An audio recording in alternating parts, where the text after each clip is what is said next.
sur la compétitivité logistique du Maroc, on a identifié un certain nombre de leviers. Les principaux sont celui de l'accélération de la réalisation des plateformes logistiques, qui sont des lieux où on pourra massifier les biens et qui nous permettront également de réduire les coûts de transport grâce à cette massification.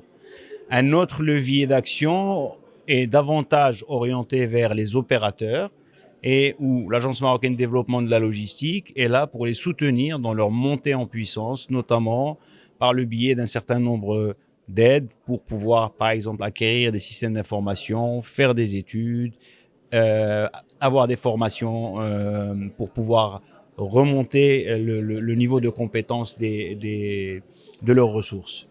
Voilà les deux principaux leviers d'action que nous envisageons de réaliser pour la compétitivité logistique du Maroc. C'est un travail qui est un travail de longue haleine. On a un premier chantier qui est ouvert à Agadir, qui est celui de la zone logistique d'Agadir, de Ait Melloul, que nous sommes en train de poursuivre. Nous sommes en train de travailler à mobiliser du foncier pour pouvoir développer des zones logistiques similaires, notamment autour de Knetra. Travaillons aussi avec les propriétaires fonciers dans la région de Zneta, que sont l'Agence nationale des ports, mais aussi l'ONCF, pour pouvoir développer la zone logistique de Casablanca.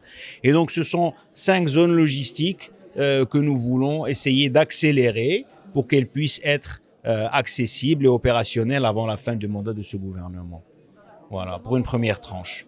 J'espère bien, oui, bien entendu, j'espère que nos premières implantations seront là de logisticiens avant la fin du mandat de ce gouvernement, Inch'Allah.